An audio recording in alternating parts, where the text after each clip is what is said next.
অন্য সব ব্র্যান্ডের পটেটো ক্র্যাকারের থেকে এই পটেটো ক্র্যাকারটা আমার সবচেয়ে ফেভারিট হয়ে গেছে কয়েকদিনেই।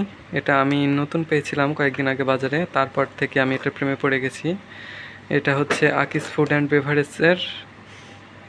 এর আরেকটা পটেটো ক্র্যাকার আছে, ওটা হচ্ছে ফ্যান্টাস্টিক নামে, আর এটা হচ্ছে ক্রাঞ্চো।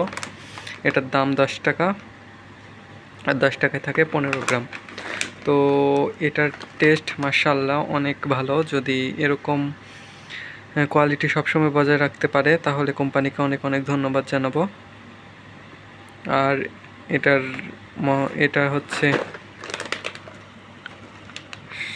কি বলি, ক্লাসিক মাসালা মাঞ্চ ফ্লেভারের একটা পটেটো ক্র্যাকার। তো কেটে দেখায় আপনাদের কীরকম। এই দেখুন এরকম আছে হাতে, এই যে খেতে কিন্তু মাশাআল্লাহ টেস্ট অনেক বেটার অন্যান্য চিপসগুলোর থেকে। তো কারা কারা ট্রাই করেছেন অবশ্যই জানাতে ভুলবেন না। আমার অনেক ভালো লেগেছে এটা।